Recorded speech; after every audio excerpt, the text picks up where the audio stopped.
essa quinta-feira você recebeu lá o aviso de que nós falaríamos um tema interessante, né? Pecados aceitáveis. Pronto, o pastor enlouqueceu. Que diabo é isso de pecados aceitáveis? Qual a possibilidade disso? E aí o que é interessante é que talvez algumas coisas que nós estejamos vivendo no nosso dia a dia, presos nisso, são pecado e nós não estamos dando devida atenção para isso. E a verdade, a ideia de pecados aceitáveis é aquilo que erroneamente nós aceitamos na nossa vida. Nós não só aceitamos, como encorajamos pecados do que nós vamos tratar aqui. A gente exalta esses pecados que nós vamos tratar aqui. E aí, meu irmão, deixa eu falar um negócio para você. Eu estou falando e falarei aqui nessas quintas-feiras para pessoas que se renderam já aos pés do Senhor, que são crentes, convertidas, que creem. Vou te fazer uma pergunta. Você crê que Jesus ressuscitou dentre os mortos? Amém? Amém. Ó, primeiro passo para a salvação. Você crê que ressuscitou dentre os mortos. Você confessa Jesus como seu Senhor? Amém? Então é todo mundo salvo. Está tudo certo. E aí, nós estamos falando para crentes. Nós não estamos falando do que o mundo aceita. Porque isso fica nítido, é expresso e a gente critica. E outra coisa, nós não vamos falar de pecados que nós cometemos como desculpa para que outras pessoas cometam outros pecados. A gente usa muito isso, né? Você, meu irmão, você está no vício aí da pornografia. Ah, mas você é guloso. Ah, então quer dizer que você pode pecar porque eu estou pecando? É isso? É esse esquema? Não, não é isso. E para tanto, eu vou fazer uma coisa que eu sempre falei que ia fazer, e demorei e o dia chegou. Eu vou explicar sobre a ideia de pecadinho e pecadão. Eu sempre falava nas pregações, de vez em quando eu falava assim, não existe pecadinho e pecadão? Existe sim. Existe sim. E aí eu sempre falava de explicar e não explicava, e hoje eu quero começar explicando isso. Vamos lá, em nome de Jesus. Ó, foi. Rapaz, só o nome de Jesus tem poder mesmo, né? Perguntas. Todos os pecados são iguais? Todos os pecados são iguais para Deus? Existem pecados maiores do que outros? Primeira pergunta, todos os pecados são iguais? Não. E todos os pecados são iguais perante Deus? Não. Existem pecados maiores que os outros? Sim. E aí eu preciso te mostrar isso. Quando nós falamos que todos os pecados são iguais, a gente tem um problema. Porque se você pegar a sua Bíblia em Levítico, capítulo de número 4, eu não vou ler, mas se você for ler o texto inteiro, você vai ver lá que Levítico exige sacrifícios por pecados cometidos na ignorância do sacerdote. Aí ele exige outro sacrifício por pecados cometidos na ignorância de todo o povo. Aí ele exige outro sacrifício por pecados cometidos na ignorância dos príncipes, dos principais. Aí ele exige outro tipo de sacrifício por pecados cometidos por qualquer pessoa. Aí ele fala assim, tem que ter um sacrifício diferente para aqueles pecados que você cometeu consciente, você sabendo que cometeu, então você sacrifica de maneira diferente. Pecados ocultos é outro sacrifício. Sacrilégios, outro sacrifício. Ou seja, diferentes tipos de pecados precisam de diferentes tipos de sacrifício. Ou seja, não são todos os pecados que são iguais. E aqui a gente tem duas classificações, pelo menos, para a gente poder entender. Um é o próprio pecado e outro é a pessoa que comete o pecado. Você tem duas distinções aqui. O pecado cometido pelo sacerdote de maneira consciente exigia um sacrifício maior do que o pecado cometido por uma pessoa comum de maneira consciente. E aqui, em Lucas capítulo número 12, Jesus traz a parábola dizendo: aquele servo que conhece a vontade do seu Senhor e não prepara o que ele deseja, nem o realiza, receberá muitos açoites. Mas aquele que não conhece e pratica coisas merecedoras de castigo, receberá poucos açoites. A quem muito foi dado, muito será exigido. E a quem muito foi confiado, muito mais será pedido. E aqui eu respondo a segunda pergunta. Deus não trata todo pecado igual. Tem o pecado que Deus trata diferente e tem o indivíduo que está pecando que Deus trata diferente. O servo que conhece a vontade do seu Senhor vai receber muitos açoites. Aquele que não conhece vai receber menos. Só que a partir do momento que ele recebe menos açoites, ele passa a conhecer. Aí se ele conhecendo deliberadamente não faz, vai receber mais açoite. E aqui nós precisamos entender essa diferença. Deus trata pecados diferentes. Se não fosse assim, Jesus não diria: todo pecado lhe será perdoado, menos, exceto, a blasfêmia contra o Espírito Santo. Tudo que você falar contra o Filho de Deus, lhe será perdoado, mas contra o Espírito Santo, não lhe será perdoado. Então, tem pecados que são abominação diante de Deus. Diante de Deus, pecados não são iguais. E aí, pastor, você tem que me avisar agora quais pecados são maiores e quais pecados são menores. Aí você tem que fazer essa lista para a gente. E aí você vai olhando, você percebe o seguinte: é uma classificação simples, talvez mais direta, é a classificação de 1 João capítulo 5. Ele diz assim, peraí. É isso mesmo, 1 João capítulo 5. Obviamente você vai lembrar que em João, no Evangelho de João, capítulo 19, Jesus conversando com Pilatos no julgamento dele, ele olha para Pilatos e fala bem assim: você só está aí porque Deus colocou. A autoridade que você tem sobre mim foi dada de cima. Por isso, quem me entregou comete pecado maior do que o seu. Jesus fala que Judas cometeu um pecado maior do que o de Pilatos. E aí que entra o ponto: tem pecado maior e tem pecado menor. E aí entra a ofensa contra Deus. É isso que João está dizendo aqui. Se alguém vir seu irmão cometer pecado que não leva à morte, ore, e Deus lhe dará vida. Refiro-me àqueles cujo pecado não leva à morte. Há pecado que leva à morte. Não estou dizendo que se deva orar por esse. Toda injustiça é pecado, mas há pecado que não leva à morte. Toda injustiça é pecado. Todo pecado é pecado, mas tem pecado que leva à morte e tem pecado que não leva à morte. E aqui a gente começa a perceber a diferença do pecado naquilo que ele agride, na ofensa que ele faz a Deus. Eu não posso dizer que o pecado da mentira é maior do que o pecado do assassinato, mas as pessoas querem acreditar nisso. Elas querem acreditar nisso. Mas pastor, isso é um problema, não é não? Você falar um negócio desse? Pergunta se foi um problema para Jesus falar um negócio desse. Não foi, quem disse foi Jesus.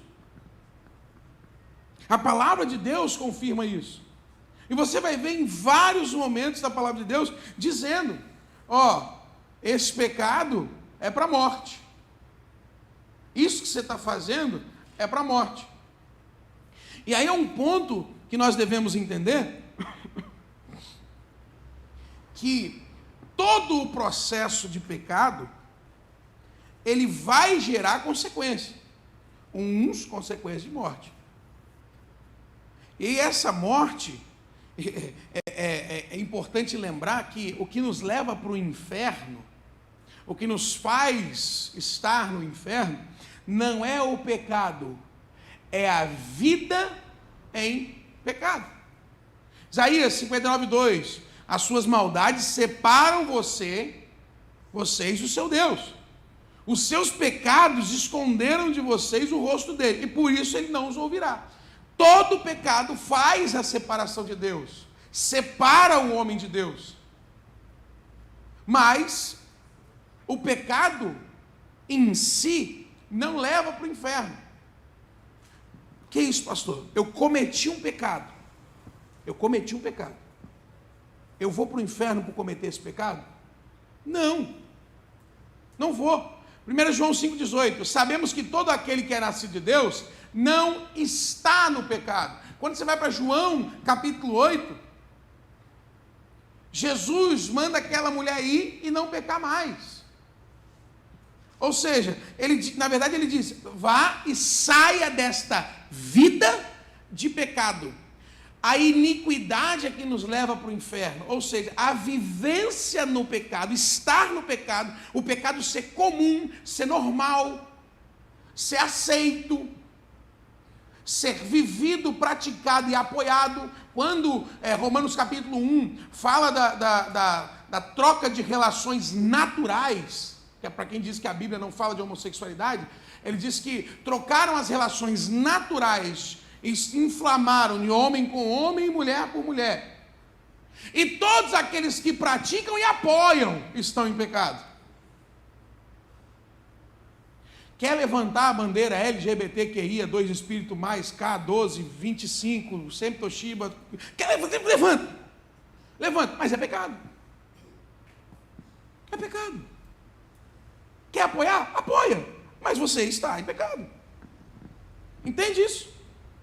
E aí, como é que eu sou salvo? Eu sou salvo através da graça de Deus, que me perdoa do meu pecado. Porque como eu sou salvo, eu sou um pecador arrependido.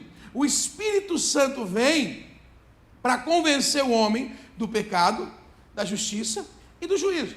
Então, quem tem o Espírito Santo é convencido por ele de que o que fez não deveria ser feito. E aí, irmãos, a gente abre mão da voz do Espírito Santo para cometer pecados que são aceitáveis, para viver pecados que ninguém discute. Então a gente abre mão da voz do Espírito Santo, a gente entristece o Espírito Santo, que é o que Efésios 4 fala, não entristeçais o Espírito Santo, nós extinguimos o Espírito, nós nos afastamos do Espírito Santo, daquilo que ele nos diz, daquilo que ele nos direciona, para viver as nossas próprias vontades. Nós vamos tratar de coisa aqui seríssima, que está sendo comum no meio da igreja. Então, nós vivemos uma cultura que classifica pecado com a ideia de pecado, tem uns pecados que são leves, tem uns pecados que são mais graves. Só que a gente classifica isso de uma hipocrisia moral. Por exemplo, se eu dizer para você, eu estava fazendo uma obra aqui, e aí eu fui na caçamba ali, botar uns entulhos ali, subi na caçamba, escorreguei e caí. Aí o Satanás inflamou o coração da Jaqueline, ela pegou o vídeo, brincadeira, foi isso não, foi só brincando. E aí a gente brincou com aquilo. Aí o pastor Guilherme postou assim, a queda de um pastor. Veja no próximo story a queda de um pastor. Você vai pensar o quê? Quando você pensa que um pastor caiu, você pensa o quê? E aí parece o vídeo eu pulando lá e com as pernas para cima, caindo de bunda no negócio. Quando nós pensamos, olha, o pastor caiu, a gente pensa o quê? Adultério, investigação, né? Quem pegou. Adultério, roubo. Roubo. E aí a gente classifica, ele só pode cair por uma coisa grave. E aí a gente começa a entender o problema, que classificar esses pecados como graves e leves, sem a devido olhar de que Romanos capítulo 3, versículo 23 nos diz que todos pecaram e destituídos da glória de Deus, todos os pecados precisam de redenção, todos os pecados precisam de graça. Eu não sou melhor do que o outro, porque eu não caí no pecado do outro. Não, eu preciso da graça de Deus tanto quanto o outro. Tanto quanto ele. Agora, o pecado dele foi para a morte. O pecado dele foi para a destruição. E aí não destrói só ele. E aí tem dificuldade de Deus perdoar? Também não. Mas as consequências são maiores. Então nós, claramente, nós vamos fugir dos pecados de morte. Mas quando caímos nos pecados que não geram morte, não devemos ficar confortáveis nele. É isso que nós precisamos olhar. E por que isso? Porque a santidade de Deus é algo para nós. E santidade pega tudo isso. E a gente está normalizando, a gente normaliza inveja, preguiça, a gente normaliza gula, fofoca. Isso faz parte do ser humano. Nossa, eu vou falar de uns negócios aqui, meu, que vai queimar a cabeça de vocês. Nós precisamos não relativizar, a Escritura não relativiza. Todo pecado é rebelião contra Deus. Todo pecado é rebelião contra Deus. Seja ele mentira, ansiedade, impaciência, gula, tolice. Todo pecado é rebelião contra Deus. O problema não é existir pecado grande e pecado pequeno. O problema é existir pecados que nós consideramos aceitáveis. São socialmente aceitáveis. E nós não podemos aceitar isso. Por quê? Não existem pecados aceitáveis, porque a santidade de Deus é absoluta. Cristo pagou com seu sangue por todos os pecados, e o Espírito nos chama a uma vida inteira de obediência, uma vida íntegra e obediente. Santidade é a nossa vocação, 1 Pedro 1, 15, 16, mas assim como é santo aquele que os chamou, sejam santos vocês também em tudo o que fizerem.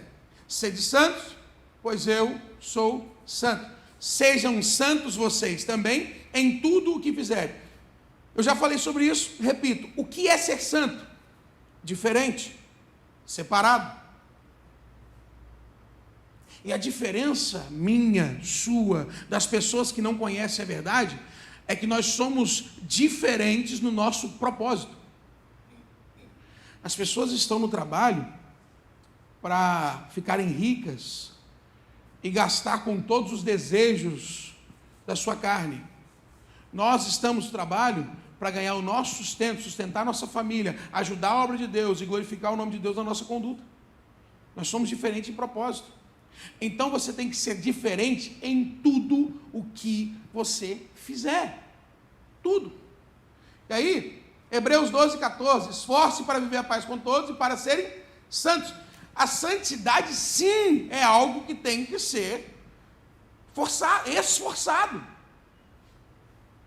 E assim, nossa, eu vou me privar. Tem um pastor, um congresso de adolescentes, ele chega para os adolescentes e fala bem assim: quem aqui comete o pecado da preguiça? Aí os adolescentes tudo levanta a mão. E eles ficam todo mundo levanta a mão e rindo. E ele levanta a mão, aí todo mundo levanta a mão e rindo. Aí, todo mundo levantando a mão. Aí ele falou assim: quem aqui comete o pecado da pornografia? Aí todo mundo. Ou seja, cometeu o pecado da preguiça, tudo bem. Da pornografia, não. Da pornografia, não. Não, esse aí é pesado.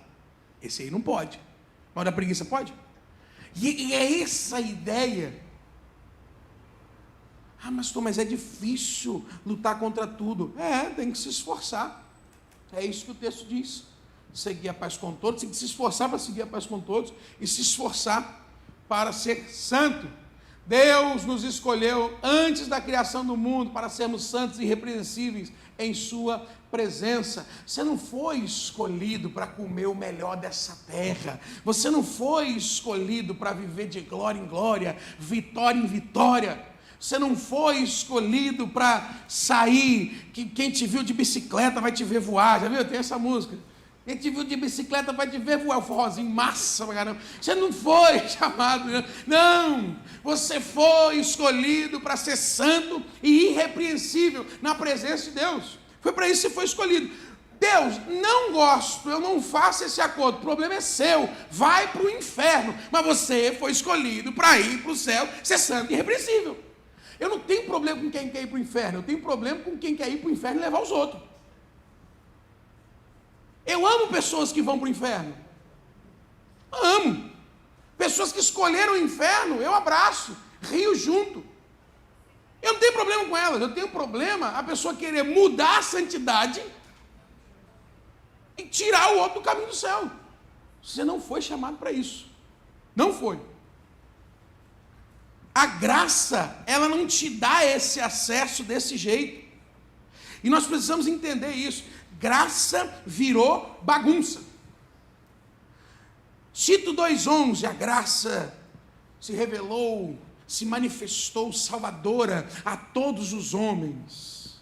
Esse versículo é maravilhoso. E aí o 12, ela nos ensina a renunciar à impiedade e às paixões mundanas e a viver de maneira sensata, justa e piedosa nessa era presente. A graça salvadora é também educadora. E é daquela época do Zildo, não minha, que tomava reguada na mão. Tomou reguada na mão, índio? Não? Por isso. Está aí. Está explicado. É a graça que ela é firme. É a graça que corrige, que endireita. A graça que não aceita acordos. Essa é a graça de Deus. Não, pastor, a graça de Deus é um ursinho carinhoso. É uma coisa maravilhosa. Sim, é uma coisa maravilhosa. Mas é uma graça que endireita. Se você quer experimentar da graça de Deus, você tem que experimentar aquilo que ela ensina. Você tem que experimentar aquilo que ela cobra. Você tem que experimentar aquilo que ela te faz viver. E sabe como ela faz isso? Constrangimento. Nós vamos falar sobre isso. A graça constrange. Ela constrange mesmo. E aí, Paulo explicando aos romanos, esse capítulo inteiro é maravilhoso. Na verdade, você tem que pegar do capítulo 5, que ele fala sobre a justificação, sobre aquilo que Deus nos chamou, sobre a maneira como que Deus transformou a nossa vida, e que nós estamos agora livres, nós não precisamos ter medo, que nós somos regenerados, restaurados, seremos glorificados. E aí, o que nós vamos dizer diante dessas coisas? Continuaremos pecando, ele fala, onde abundou o pecado, superabundou a graça.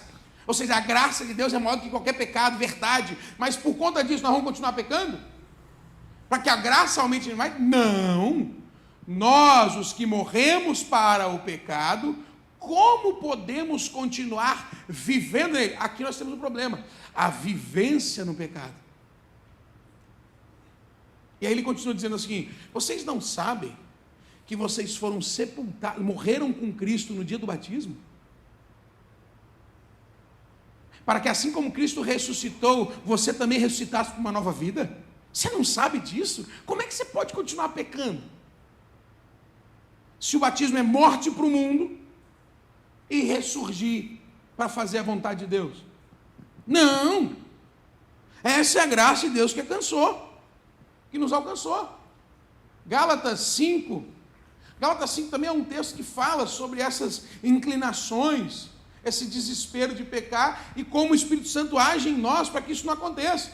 Irmãos, vocês foram chamados para a liberdade, mas não usem a liberdade para dar ocasião à vontade da carne, ao contrário, sirvam uns aos outros mediante o amor. Olha que interessante isso aqui. Quando nós olhamos a ideia de dar ocasião à carne, nós entendemos pecados que são abomináveis. lascívia, sexo, pornografia, e é tudo. A igreja tem um negócio com a sexualidade que é assustador, né? O que ele está dizendo aqui é que você vai dar ocasião à carne quando você olha só para você. Então ele falou assim: aproveita a liberdade para servir uns aos outros mediante o amor. Ou seja, ao contrário do que vocês estão fazendo e vivendo entre vocês, que é a total indiferença, que é a falta de amor, que é o desprezo, que é fazendo seleção entre irmãos, porque uns têm mais dinheiro, outros têm menos, porque uns são de Paulo, outros de Apolo, ou fazendo qualquer outro tipo de divisão, dissensão, coisa que Deus abomina. Provérbios capítulo 16. Quem cria conflito, Deus odeia, abomina. Aí Deus diz: para com isso, dessa liberdade que vocês têm, e convertam isso também. Vivam de maneira diferente.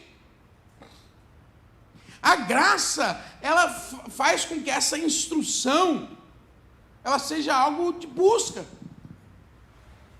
Jesus respondeu, João 8, digo a verdade, todo aquele que vive pecando é escravo do pecado, como eu disse. Não é o problema cometer o pecado, é viver pecando. E aí que entra o ponto. A graça te tirou da escravidão. O escravo não tem lugar permanente na família, mas o filho pertence a ela para sempre. Portanto, se o filho os libertar, vocês de fato serão livres. Ou seja, se Jesus te libertou, Romanos capítulo 6, versículo 12. Se Jesus te libertou, 1 Coríntios capítulo 6, versículo 12. Se Jesus te libertou, nada te domina. Nada pode te dominar. Então, se pecados pequenos estão te dominando, não os aceite. E a ideia aqui é justamente nós construirmos uma cultura de santidade que não aceita o pecado, seja ele de qual nível for. Os de morte, os que não são para a morte, os pequenos delitos, os grandes delitos. Porque você não pode viver nisso, e aqui que está o problema. Você acordar com preguiça um dia é uma coisa, agora você viver na preguiça, nós vamos ver sobre isso, certo? Pecado, pecado e pecado e pecado. A graça não nos dá desculpa para pecar, mas nos dá poder para servir, ela nos liberta para poder fazer a vontade de Deus. E aí que entra, por que nós fazemos a vontade de Deus? Porque o preço que foi pago revela a gravidade do pecado, seja ele qual for. Porque todo pecado é transgressão. Toda injustiça é pecado, como João disse. Toda injustiça é pecado. Todo pecado é transgressão. Então, todo pecado, ele foi pago pelo mesmo preço. O mesmo preço. E aqui que nós devemos ficar constrangidos. Constrangidos. Pois vocês sabem que não foi por meio de coisas perecíveis, como prata ou ouro, que vocês foram redimidos da sua maneira vazia de viver, transmitida por seus antepassados, mas pelo precioso sangue de Cristo, como de um cordeiro sem mancha e sem defeito. Preste bem atenção. Quando Pedro usa o termo vazio, todo pecado, toda transgressão contra Deus tem propósito nulo, tem propósito de morte. Então, tudo que nós fazemos que é vazio de propósito, ofende a Cristo. Ofende. Ih, pastor, eu não posso jogar bola então? Tem um propósito, tem que dar uma relaxada. Mulheres, deixem seus maridos jogarem bola. Inclusive, depois daqui, nós vamos... Deu gente aí, o pessoal do futebol que está olhando o grupo?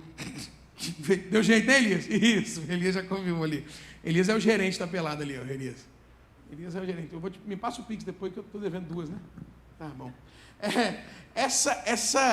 ideia, qual é o propósito? 1 Coríntios capítulo 10, versículo 31, quer comais, quer bebais, quer façais qualquer outra coisa, quer, se está no dia a dia, faça para a glória de Deus, o propósito é glorificar a Deus. Agora, quando está vazio de propósito, se torna pecado. Ficar na cama vazio de propósito, se torna pecado. Se torna pecado. Não tem propósito. Sabe por que a ansiedade é pecado? Porque você tem ansiedade de acordo com alguma coisa que vai acontecer no seu futuro. O futuro pertence a você. Você está tomando a sua vida das mãos de Deus. Você não está confiando no Senhor. É pecado. E você fala, você não pode falar isso, pastor. Eu estou sofrendo de ansiedade. E você precisa ser curado, não precisa? É por isso que você toma remédio.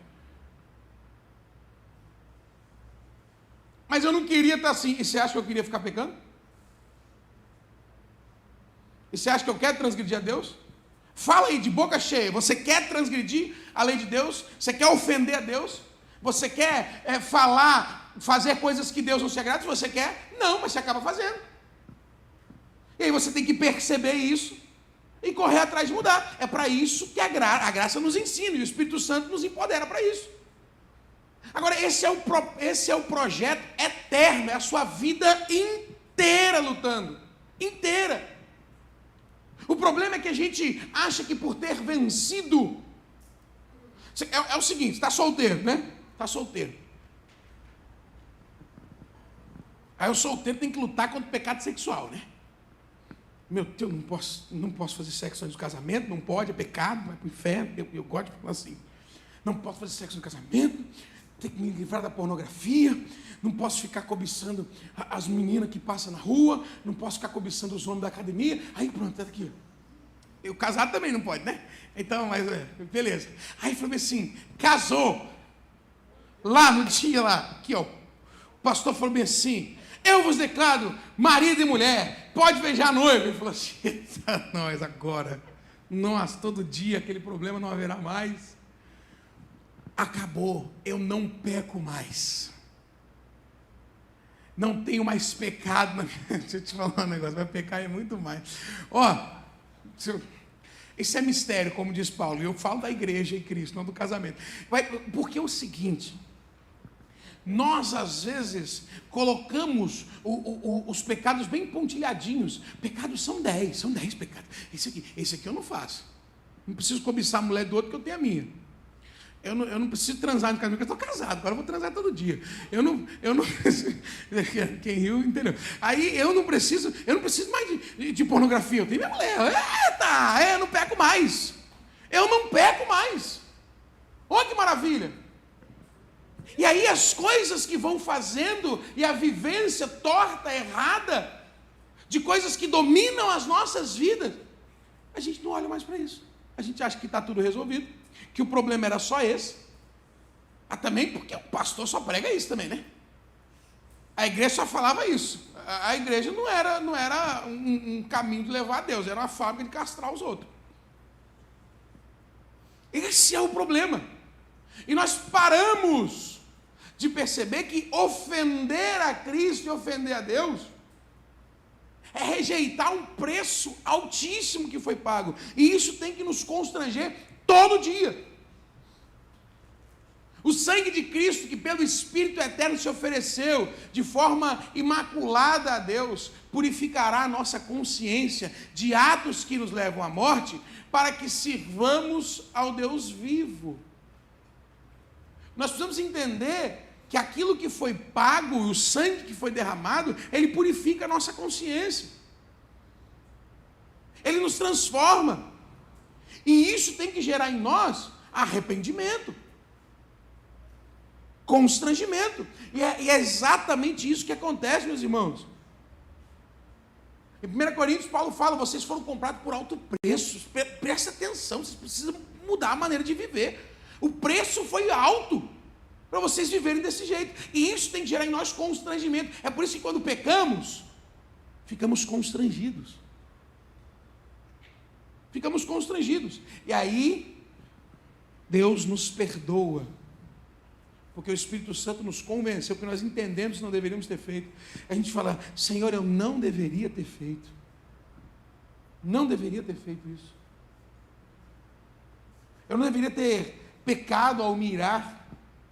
Por que eu fiz isso? Eu não deveria ter levado isso a essas consequências. Eu não deveria ter tido a preguiça que eu tinha. Eu não deveria me preocupar com isso. Eu deveria colocar nas mãos do Senhor, como a sua palavra me diz. Me perdoa e me ajuda. E aí o processo. E até morrer.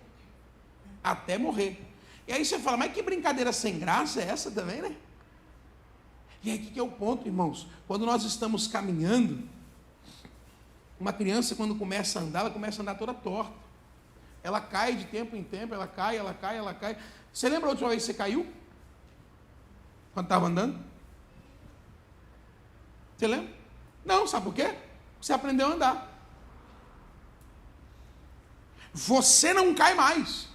Agora o que te derruba? O que te derruba? Coisas pequenas. Não é um desnívelzinho na soleira? Não é os degrauzinhos da igreja?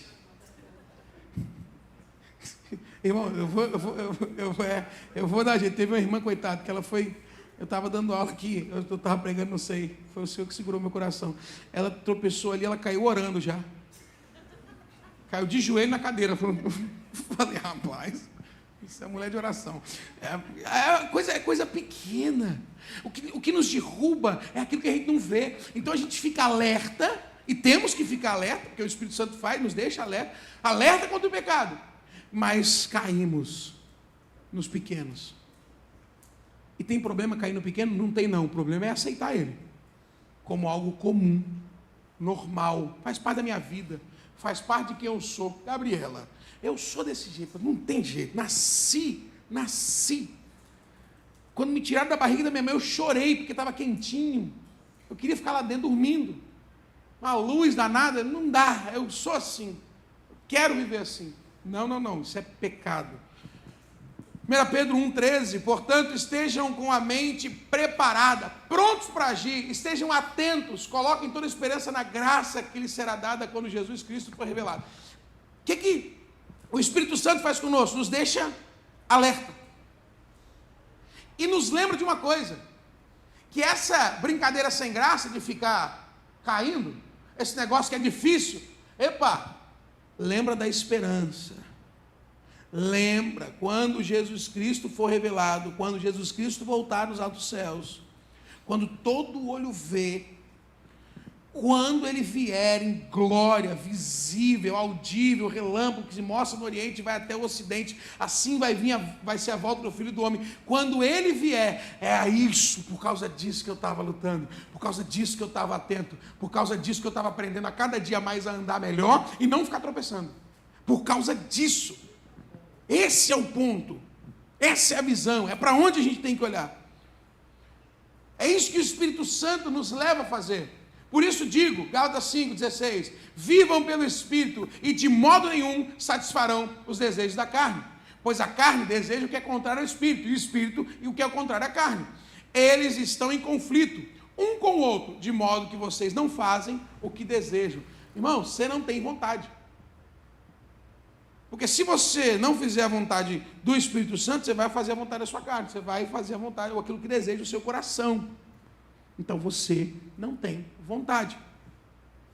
E a partir disso, Paulo diz, entendendo que você não tem vontade, entendendo que tudo que você vai fazer vai cair ou para o pecado, ou para agradar a Deus, vivam pelo Espírito Santo. Pastor, por que eu peco? Porque eu não estou vivendo pelo Espírito Santo. E aí, deixa eu falar um negócio para você. Não é você não, eu também. É todo mundo. É todo mundo. Por que todo mundo? Por que isso acontece? Irmãos, é por causa disso que nós precisamos de Cristo todo dia. Todo dia. Todo dia. E é isso que Deus quer de nós. Mesmo não conseguindo, mesmo não caminhando, bem, Deus olha para a gente e fala bem assim, é isso aí que eu quero. É isso que eu quero. Eu quero que você se esforce para vir a mim, eu quero que você me queira, eu quero que você me deseje. É isso. E aí é o ponto. Nós precisamos não desanimar, mas entender que esse é o objetivo de Deus e que a glória dele vai ser revelada nessa minha atitude. Cara, é Deus quem faz de nós tanto querer quanto realizar. É Ele quem faz. O que Ele quer de nós? Atitude. Eu quero me livrar disso. Eu costumo dizer no gabinete, não interessa em que lugar você está, desde que você esteja no caminho. Não interessa, você está no começo do caminho, você está no final do caminho. O pastor tem 90 anos de crente. 90 anos de crente. Por que você tem 90 anos de crente? Porque Deus me escolheu antes. Tem 90 anos de crente. E você vai cair também. Pastor, comecei agora. Não interessa onde você está. Interessa que você esteja no caminho. E não saia dele por desânimo ou por qualquer outra coisa. Gálatas 5, 22 e 23. Mas o fruto do Espírito é amor, alegria, paz, paciência. Quem é que está cheio do Espírito aí, amém? Se alguém é impaciente com você, você pode ter certeza que está vazio do Espírito. E aí o que é interessante? Bondade, fidelidade, mansidão, domínio próprio. O que é interessante? Isso é fruto do Espírito. É o fruto do Espírito. Então, o que acontece? O Espírito precisa frutificar em nós. E aí eu preciso entender que é um processo. E que esse processo, ele só acontece por duas situações. A primeira é que o Espírito Santo habite em você. E a segunda é que você se encha dele, como Paulo vai falar aos Efésios no capítulo 3. O que seria se encher do Espírito Santo? E aí vamos para a questão da árvore, né? Você precisa adubar, você precisa regar, você precisa cuidar dela, para que ela frutifique. Se você não cuidar, não frutifica. E se não frutifica, por você mesmo, não vai acontecer. Porque antes, Paulo fala que as obras da carne é avareza, dissensões. As obras da carne, glutonaria, bebedice, tudo obra da carne.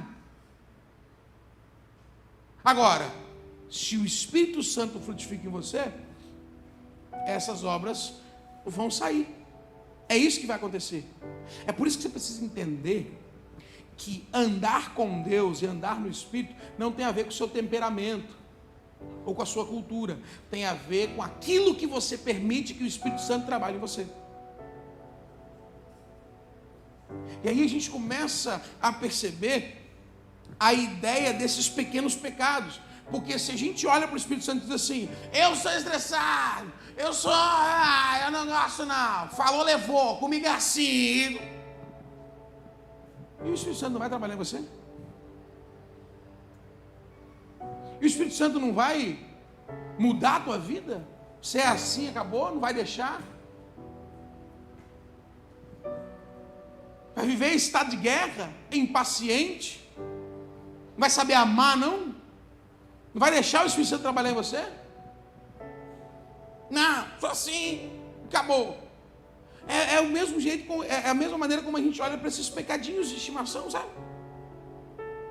Como se fosse parte da minha personalidade, como se fosse parte daquilo que eu vivo, como se fosse parte da minha cultura, e a partir disso não há mudança, porque Deus me aceita como eu sou.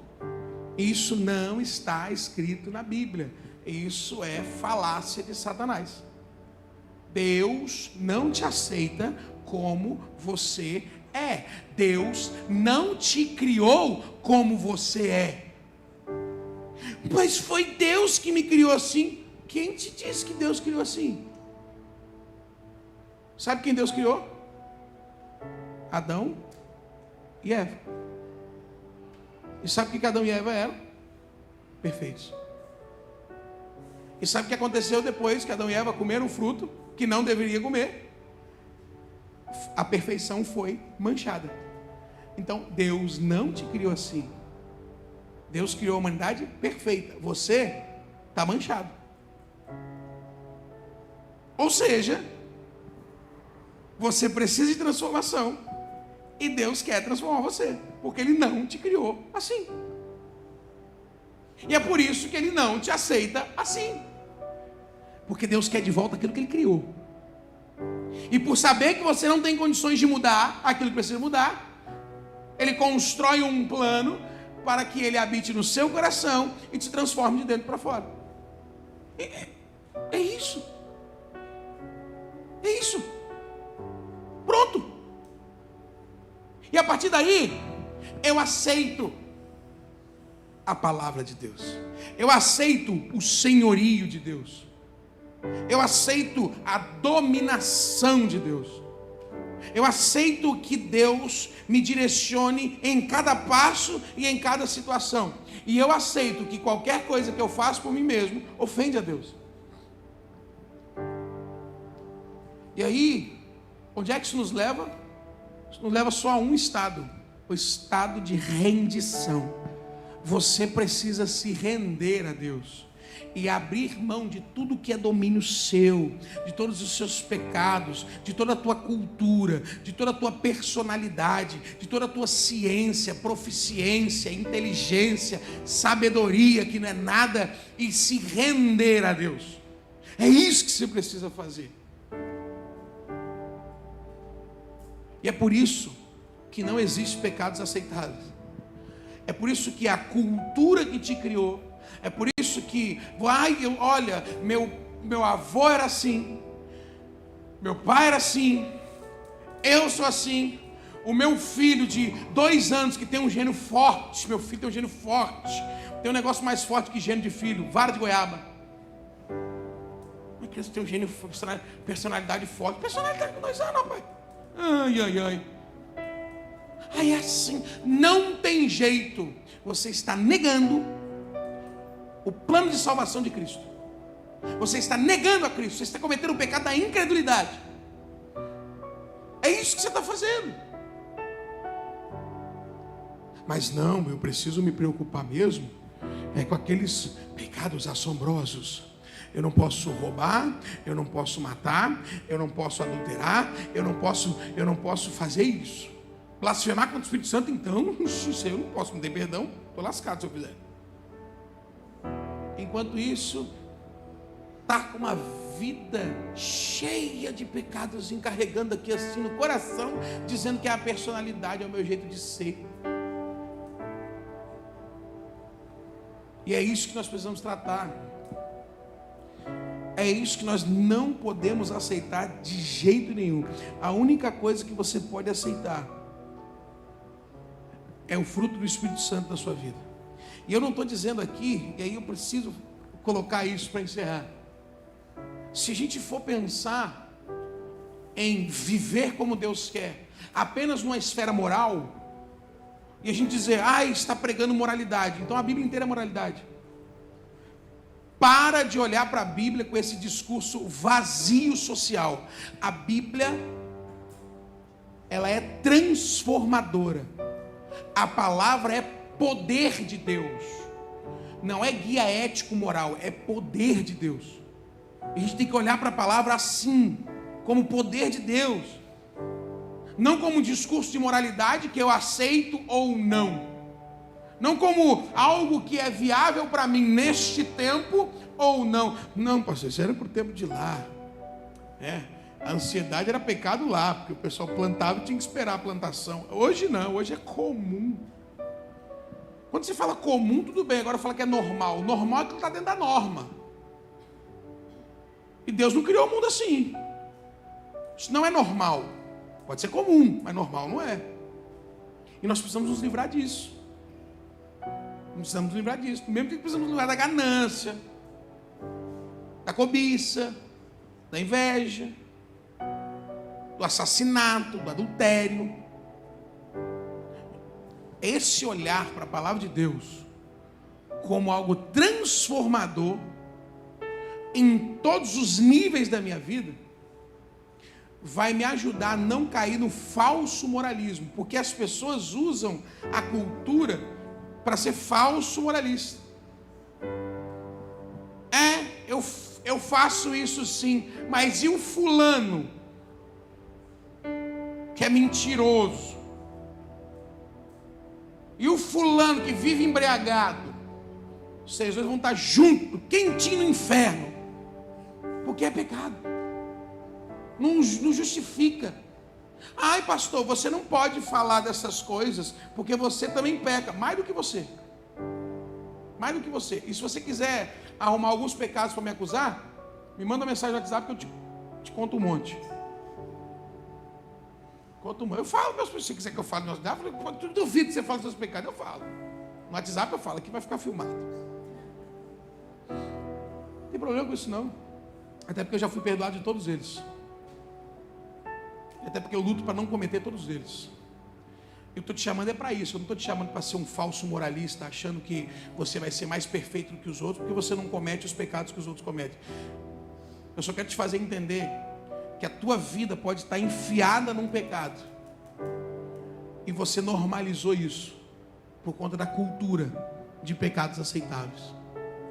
Então faça uma oração a Deus hoje. Examina a sua vida, quais os pecados você tem normalizado. Coloca diante do Senhor o seu coração nesse momento. Fala com Deus, fala assim, me ajuda, quebra o meu orgulho, me faça perceber, abre os meus olhos, porque o desejo do meu coração é fazer a sua vontade, é fazer o que o Senhor quer. Eu não quero viver a minha vontade, o meu desejo. Coloque isso diante do Senhor. Você tem esse momento. Cristo levou todos os pecados na cruz e nos chama a viver uma vida de santidade. Feche os seus olhos. Senhor, nós oramos nessa noite, pedindo que o Senhor abra os nossos olhos para não aceitarmos o pecado. Senhor, que a Tua cruz nos motive a viver em santidade. Que a Tua cruz e a Tua graça nos constranja, Senhor, a viver o poder do Teu Espírito Santo. Não por uma consciência moral ou ética, mas sim pela transformação que o Senhor quer de nós. Resgata no nosso coração, na nossa alma, no nosso entendimento, aquilo que o Senhor nos deu no Éden. Deus, nós não seremos perfeitos, o Senhor sabe disso, e esse é o seu plano também.